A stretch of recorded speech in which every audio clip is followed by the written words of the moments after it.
ይህ የምድራችን ገዳዩ ፍጥረት ነው። ይህ ፍጡር የእናንተ ሰውነት ላይ ራሱ ይኖራል። ቆዳችሁ ላይ፣ አንጀታችሁ ውስጥ እና እዚህኛው የአይናችሁ ክፍል ላይ በብዛት ይኖራሉ። በየቀኑ ብቻ በታሪክ በተደረጉ ጦርነቶች ከሞቱት ሰዎች ቁጥር በላይ ይገላል። በዚህ ገዳይነቱም ከኛ ከሰው ልጆች በልጦ አንደኛ ደረጃን ሊቆጣጠር ችሏል። ከዛ በገዳይነት እኛ እንከተላለን። ስሙ ባክቴሪዮፌጅ ይባላል። የሚያስገርመው ግን ይህ ፍጥረት ከሞት ሊያድናችሁና ህይወታችሁን ራሱ ሊያተርፈው ይችላል። እንዴት ህይወታችሁን እንደሚያተርፉት ከማየታችን በፊት በየቀኑ ቢሊዮኖችን እንዴት እንደሚገሉ እንይ። ከጥሩ ዜና ስንጀምር ባክቴሪዮፌጆች ቫይረሶች ናቸው። ደስ የሚለው ግን ሰዎችን፣ እንስሳቶችን እና እጽዋቶችን አያጠቁም። ባክቴሪያዎችን ብቻ ነው የሚያድኑት። ለዛም ነው ስማቸው ባክቴሪዮፌጅ የተባለው። ባክቴሪያ ኢተር ወይም ባክቴሪያ ተመጋቢ ማለት ነው። ባክቴሪያዎችን የሚያድኑበት ሚሽናቸው ቀላልና በብቃት የተሞላ ነው። ልክ እንደ ሚሳኤል አነጣጥረው ባክቴሪያውን ይመቱታል። መጀመሪያ ባክቴሪያውን ፈልገው ያገኙታል። የማደን ፕሮሰሱ የሚጀምረው ባክቴሪያፌጁ ይህ እግሩን በመጠቀም ባክቴሪያው ላይ በመሰካት ነው። አንዴ ከተሰካ በኋላ ዋና መሳሪያውን ወይም ጄኔቲክ ማቴሪያሉን ባክቴሪያ ውስጥ ልክ እንደ ስሪንጅ ወቅቶ ይጨምርበታል። ከዛ ባክቴሪያውን ወደ ፋብሪካ ይቀይረዋል። ማለትም አንዴ ባክቴሪያው ከተወጋ በኋላ ሀክ ይደረጋል። ባክቴሪያው በውስጡ ተለምዳዊ ስራውን በመስራት ፋንታ በሺዎች የሚቆጠሩ አዳዲስ ባክቴሪያፌጆችን ማምረት ይጀምራል። በጊዜ ሂደት ውስጥ ያለው ግፊት ከፍተኛ ይሆናል። ለዛም ባክቴሪያው ይፈነዳ እና አዳዲስ ባክቴሪያፌጆችን ይለቃል። ከዛ የተለቀቁት ደግሞ እነሱም መልሰው ሌሎች ባክቴሪያዎችን ያድናሉ። ይህ ድግምግሞሽ በከፍተኛ መጠን ሲሆን ውቅያኖስ ውስጥ፣ አፈር ውስጥ እና የኛ ሰውነት ውስጥ ራሱ በሰዓት በቢሊዮኖች የሚቆጠሩ ባክቴሪያዎችን እንዲገሉ ያስችላቸዋል። ግን ጥሩ ሀሳቢ ከሆናችሁ ይህን ስትሰሙ አንድ ሀሳብ ይመጣላችኋል። ባክቴሪያፌጆች እኛን የማያጠቁ ከሆነ ለምን ለእኛ በሽታ መንስኤ የሆኑትን ባክቴሪያዎችን ለመግደል አንጠቀማቸውም?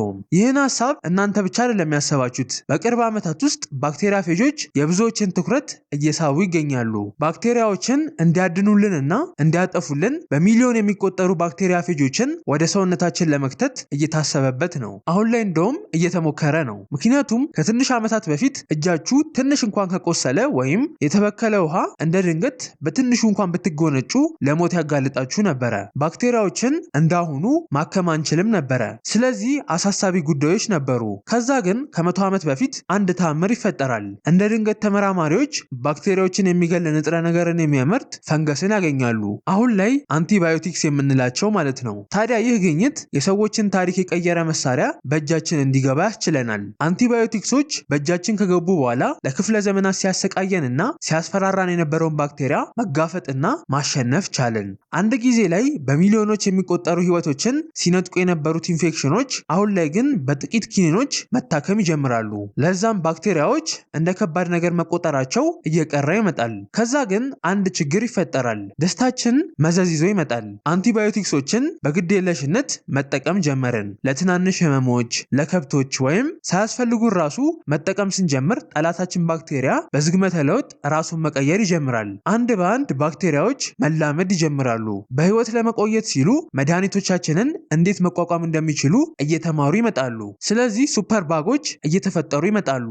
ማለትም ያሉንን የትኛውንም አንቲባዮቲክሶችን የሚቋቋሙ ባክቴሪያዎች። ይህ የመቋቋም ችሎታቸው ደግሞ በጸጥታ ዓለም ላይ እየተሰራጨ ይገኛል። በፈረንጆች 2050 ወይም ከ25 ዓመት በኋላ ምሁሮች አንቲባዮቲክሶችን መቋቋም የሚችሉት ባክቴሪያዎች በየዓመቱ ብቻ ከካንሰር በላይ ሊገሉ እንደሚችሉ እያስጠነቀቁ ይገኛሉ። ትንሽ ቁስል፣ ሳል ወይም ቀላል ኢንፌክሽን ለሞት ይዳረግ የነበረበት ዘመን ተመልሶ እየመጣ ይመስላል። በአሜሪካ ውስጥ ብቻ አንቲባዮቲክስን መቋቋም የሚችሉ ባክቴሪያዎች በየዓመቱ 23000 ሰዎችን እየቀጠፉ ይገኛሉ። ይህ ቁጥር ደግሞ በሚያስደነግጥ ሁኔታ እየጨመረ ይገኛል። ግን ደግሞ ተፈጥሮ ልክ እንደ ሁልጊዜው ለሚያጋጥሙን ችግሮች መፍትሄ አላት። አንቲባዮቲክሶችን ከማግኘታችን በፊት እኛ ሳናያቸው ባክቴሪያፌጆች ከባክቴሪያዎች ጋር ሲፋለሙ ቆይተዋል። አሁን ላይ የጠላታችንን ጠላት ስናገኛቸው ወዳጅ ልናደርጋቸው እየሞከርን ነው። ሳይንቲስቶች በጥንቃቄ ቫይረሶቹን በመምረጥ አንቲባዮቲክሶችን የሚቋቋሙትን ባክቴሪያዎች ለማጥፋት እየተጠቀሟቸው ነው። ከአንቲባዮቲክስ በተለየ መልኩ ባክቴሪያፌጆች ታርጌታቸውን የጠበቁ ናቸው። አንቲባዮቲክስ በጭፍንና በስፋት አካለው ነው የሚገሉት። ባክቴሪያፌጆች ግን በተናጥል የሚፈለጉት ባክቴሪያዎችን ብቻ ኢላማ በማድረግ ሌሎች ጠቃሚዎቹን ትተዋቸው ያልፋሉ። ባክቴሪያፌጆች በመላው ዓለም የሚገኙ ሆስፒታሎች ውስጥ አይተርፉም የተባሉ ህይወቶችን ማትረፍ ጀምረዋል። ምንም አይነት መድኃኒት ሊያክማቸው ያልቻለውን ኢንፌክሽን ያለባቸው ታማሚዎች ምስጋና ለዚህ ቫይረስ ይሁንና ታክመው ተጠቅመው ወጥተዋል። ይህን ስትሰሙ ብዙዎቻችሁ ግር የሚላችሁ ጥያቄ እንዴት በሚሊዮኖች የሚቆጠሩ ቫይረሶችን መውጋት ጥሩ ሀሳብ ሊሆን ይችላል? እንዴትስ ቫይረሱ ታማሚዎችን ያለምንም ጉዳት እንዲሻላቸው ሊያደርግ ቻለ? ህይወታችንን በሙሉ ቫይረሶችን በመራቅና በማስወገድ አይደል እንደ የምናሳልፈው ነው የሚሆነው። እነዚህ ምክንያታዊ ጥያቄዎች ናቸው። ስታስቡት መጀመሪያ እብደት ሊመስል ይችላል። ነገር ግን ባክቴሪያፌጆች እንደ ሌሎቹ ቫይረሶች ሰዎችን የሚያጠቁ ቫይረሶች አይደሉም። ከፍተኛ ጥበብ ያላቸው ነፍሰ ገዳዮች ናቸው። እያንዳንዶቹ በዝግመተ ለውጥ አንድ የባክቴሪያ አይነትን ብቻ እንዲያጠቁ ነው ዲዛይን የተደረጉት። ሴሎቻችንን አያጠቁም፣ እኛ ውስጥ አይራቡም፣ ወይም ሰዎች ላይ በሽታን አያመጡም። ለባክቴሪያፌጆች የእናንተ ሰውነት ልክ እንደ መሬት መልክዓ ምድር ነው። በዋናነት የሚፈልጉት እናንተ ውስጥ የሚገኙትን ባክቴሪያዎች ብቻ ነው። ስለዚህ ኢንፌክሽን ያለበት ሰውነት ውስጥ ከገቡ በኋላ ወዲያውኑ አደናቸውን ይጀምራሉ።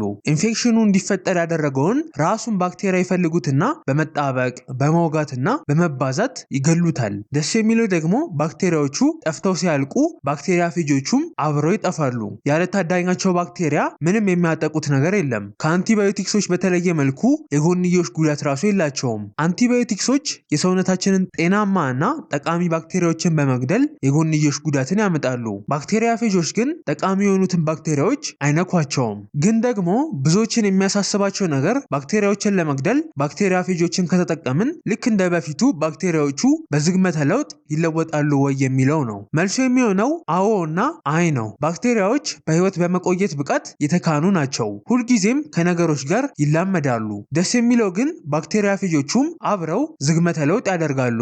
ባክቴሪያዎች ለመከላከል ዝግመተ ለውጥ ሲያደርጉ፣ ባክቴሪያፌጆቹ ደግሞ ለማጥቃት አዲስ መንገድን በመፍጠር አዝግመው ይለወጣሉ።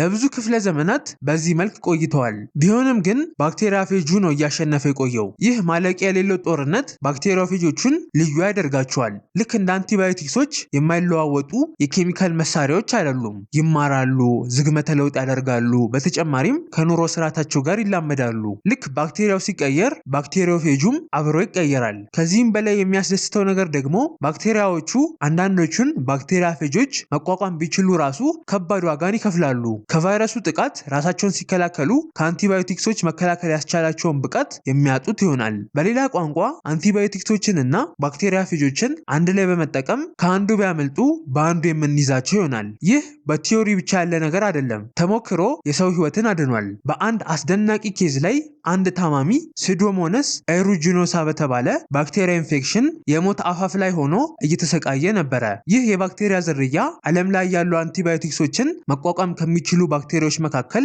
አንዱ ነው። ከዛ ታማሚው በሁለቱ መንገድ ህክምና ያገኛል። ዶክተሮች በሺዎች የሚቆጠሩ ባክቴሪዮፌጅ ቫይረሶችን ደረቱ ጋር ይወጉታል። ከዛ አልሰራ ብሎ የነበረውን አንቲባዮቲክስንም አብረው ይሰጡታል። ከሳምንታት በኋላ ግን አንድ አስገራሚ ነገር ይፈጠራል። ኢንፌክሽኑ ሙሉ ለሙሉ ይጠፋል። ታማሚውም ያገግማል። ሁሉንም ዘመናዊ መድኃኒቶችን ሲቋቋም የነበረው ባክቴሪያም በስተመጨረሻ በቫይረስ ሊረታ ችሏል። እንዳለመታደል ሆኖ ግን የባክቴሪዮፌጅ ህክምና ገና የመጀመሪያዎቹ ደረጃ ላይ ነው። ብዙ ነገር ቃል ቢገባልንም ህክምናው በሙከራ ላይ ነው ያለው። በዓለም አቀፍ ደረጃ የተሞከሩት ኬዞች ትንሽ ናቸው። የፋርማሲውቲካል ካምፓኒዎችም በብዙዎች ላይ ለመሞከር የሚያስፈልገውን ቢሊዮኖች ኢንቨስት ለማድረግ ሲያቅማሙ ቆይተዋል። ምክንያቱም ገና ከባለስልጣናት ፍቃድ አልተሰጠም። በተጨማሪም ተርፍ እንዳለው ማረጋገጥ አልቻሉም ነበረ። ነገር ግን ይህ ችግር እየተፈታ መጥቷል። በፈረንጆች 2016 በታሪክ ትልቁ የሆነው የባክቴሪዮፌጅ ህክምና ሙከራ ተጀምሯል። ከዛ በኋላ ግን በመላው ዓለም የሚገኙ